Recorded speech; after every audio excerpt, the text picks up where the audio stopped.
Hello boyos, Rich Boy J here back with another video, and this is going to be another episode of Your Questions Answered. If you're not familiar with it, Your Questions Answered is a Q&A series that I do here on this channel, so if you want to see one of your questions answered in one of these videos, leave it in the comment section below. Make sure it is LEGO, Star Wars, or LEGO Star Wars related, and then check back next week to see if you made the cut. I also want to give a very special thanks to Jettster Brick Productions for that intro. He actually sent it to me a while back. I just kind of misplaced it and forgot about it, but got it in here nonetheless. And if you guys want to have one of your custom intros at the beginning of one of these videos, please go ahead and send it to me as like an unlisted YouTube video or on Instagram, whichever way you feel most comfortable getting it to me. I would love to show off some of you guys' creative side at the beginning of these videos.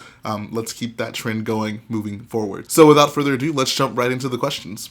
First question comes from Lego Guy 1111266. He says, do you think Dexter Jettster has a chance of being a minifigure? I do actually think this is possible, if for no other reason than because they've already done a mold of his species in Pong Krell. I do realize they would have to basically make an entirely new mold for Dexter Jettster, considering he's maybe not as tall and also doesn't have some of like the torso features and head features that Pong Krell has. But the fact that they did it once, I feel, is at least somewhat encouraging that they could do it down the line. This is kind of one of those weird things, right? Because I mean, a Dexter's Diner set would be cool to a lot of us, but the ability to have play features in that seems a little bit lacking. So I can see why Lego hasn't done it up to this point, and maybe why we probably won't get one of those anytime soon. But I can see them doing a Dexter minifigure included maybe in like some other episode 2 set, kind of as like a specialty figure. Sometimes they'll do that, like how Palpatine was included in that Tri-Fighter set. So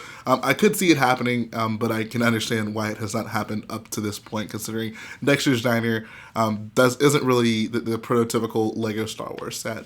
So moving on to the next question, it's from Brick Trooper. He says, do you think Lego should change the head under Stormtrooper helmets back to just a black headpiece or keep the angry clone face? So honestly, I'd say neither of these. I think if they just started throwing in generic headpieces, that would be great. Like, they don't have to make an entirely new one. They can just, like, whatever is like the bulk generic headpiece they have at the moment, just throw that in for Stormtroopers, just to give us a little bit of diversity for them under the helmets. Like, obviously they really like shouldn't have the angry clone face. That doesn't make logical sense in terms of canon.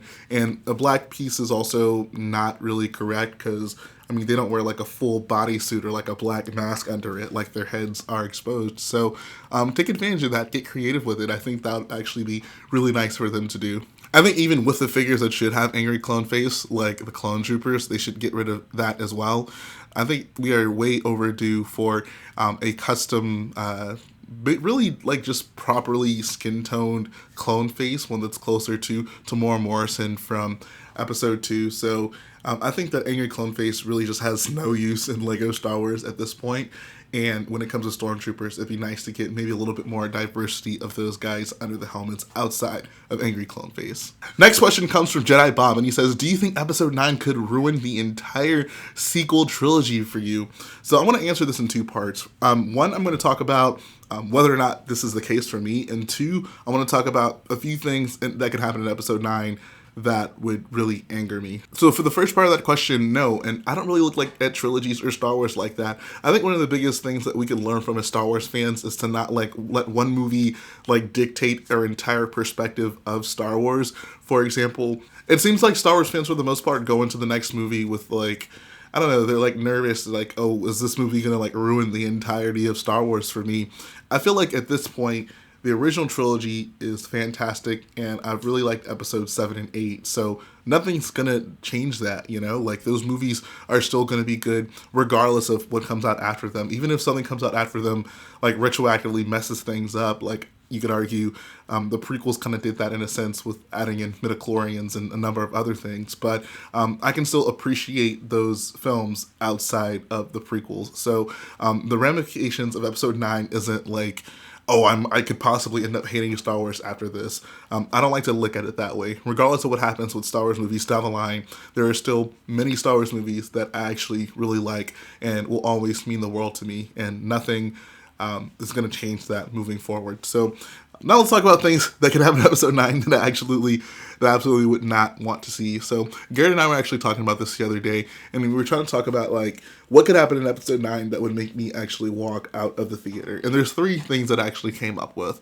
The first one, and probably the main one, is if Rey's lineage is retconned, or they try to make her related to like Obi-Wan or Luke or some character we've known before that is powerful in the Force. Like, no, I don't need to see that. I was perfectly happy with Rian Johnson's answer to it. I felt that it was consistent with what JJ was trying to build up to, especially with Maz telling Rey in the cantina that, like, the belonging you seek is not behind you. Whoever you cared about before does not matter. The belonging you seek is in front of you, with Luke, with the Jedi, with realizing your purpose in the galaxy. So I'm perfectly fine with that answer.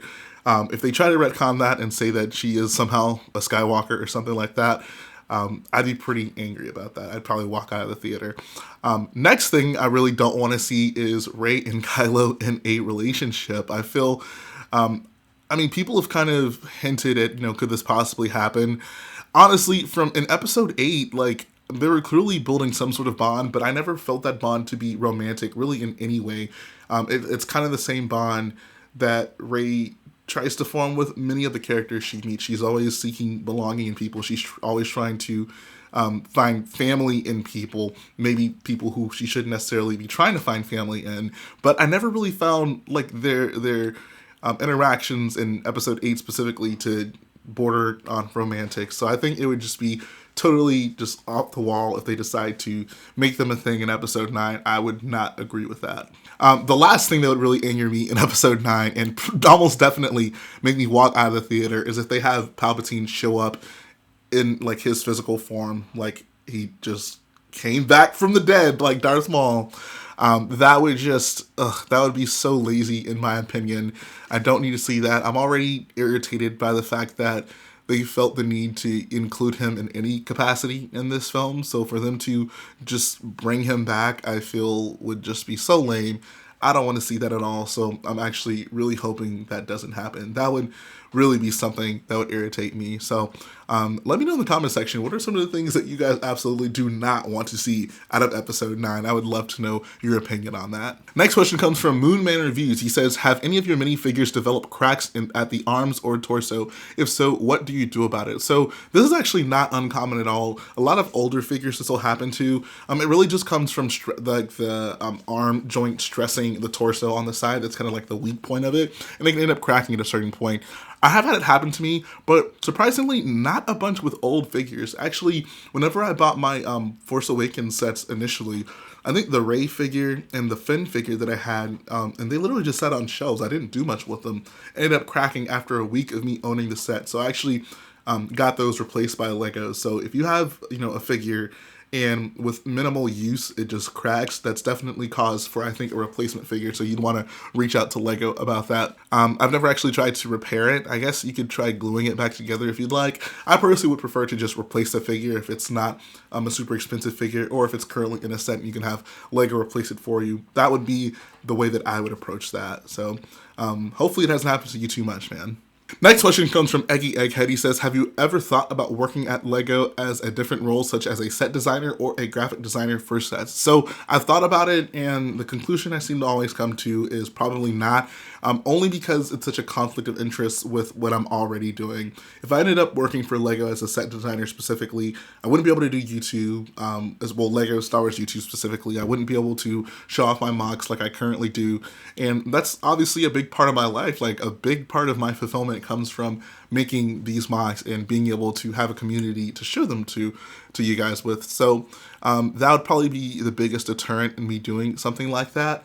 And you guys can understand, like, why, if I was working for Lego and designing sets, why they probably wouldn't want me designing other things outside of them and showing them to people. Like, that obviously just wouldn't be able to work. So ultimately, no, like, it'd be a great job to have, but I don't know. I also probably wouldn't want to have to move out of the country for that as well. There's just a few things that I feel would really get in the way of that. If there were a way we could work it out where I could still have my YouTube channel and do my stuff, not have to move and still design sets, yeah, sure, I'm all for that. But that's obviously not going to happen. So no, that's not something I could see myself doing. At least not anytime soon. Next question comes from Jake Turkett. He says, if there was a Master Builder series set you could have from the Clone Wars TV show besides the AT-OT, what would it be?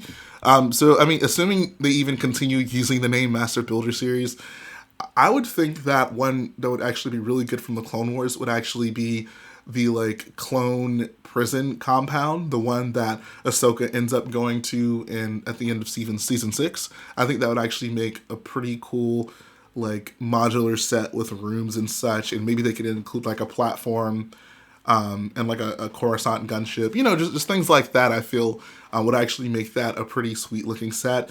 I definitely don't see that happening. I don't see them making giant Clone Wars sets moving forward. Like a gunship and stuff, I think would be fine. But them, going past like $200-300 with Clone Wars sets, I really just don't see happening at this point. But I think that would be a really cool thing for them to do. What do you guys think would make a good Master Builder Series Clone Wars set? Next question comes from AJ Larkin. He says, "What is a set you wish you bought when it was out, but it's too expensive now? By the way, thanks for a picture with me at Brick World. I was the dude in the Star Wars hat and Stranger Things shirt." Yeah, it was awesome to meet you, man. So what is a set that I didn't buy that I wish I did? I say the Superstar Story is really the one for me like that. I worked at the Lego store while I was there on shelves. I could have bought it. I just never thought to, and then it kind of retired right under me, and I never got it. So that's the one that I wish I had bought back in the day while I was actually working at the Lego store. Next question comes from Alyssa Spage 484, and he says, "How long do you estimate completing the minifigure wall will take if you keep at the rate you're going now?" I'd probably say, I'd hope to be nearing completion, maybe like by the end of next year. I'm trying to work hard at not prolonging this too much, because the longer it takes for me to get it complete, the more minifigs Lego comes out with, which means the harder it becomes. Even though I'm buying all the sets, it still becomes harder because I have to actually buy those sets and find space to put those figures on the wall. So my goal would be like the end of next year to have it completely done, but that's still contingent on me either finding good deals on some of those rare figures or just accumulating ridiculous funds to be able to get those rare figures. So my goal is late next year, but as much as I would like to get it done because of that, I don't feel the pressure to rush through and get it done. Like if it takes me maybe a little bit longer, that's fine with me. I like seeing it all come together, and I think it provides for some pretty good content on my channel. So we'll see. Hopefully we can get it done sooner rather than later. Final question comes from Elias Z. He says, "How tall are you compared to Vader?" I think Vader is 7 feet, by the way. I'm actually much taller than Darth Vader would be in real life. If you guys have seen pictures of me, I really don't think they do justice to showing just how tall I am. I think I'm at least like 8 feet tall, maybe even close to 9 feet tall. So if Vader and I are in the same room, let's just say he'd probably be looking up to me. But that's going to finish up the video today, guys. I appreciate you for tuning in. Like I say, if you want to see one of your questions answered in one of these videos, leave it in the comment section below. Make sure it's Lego Star Wars or Lego Star Wars related, and then check back next week to see if you made the cut. Also, send me those custom intros. I would certainly appreciate it. And finally, if you guys like what I do, go ahead and support the video by hitting the like button, support the channel by smashing that subscribe button, and I'll be back again very soon.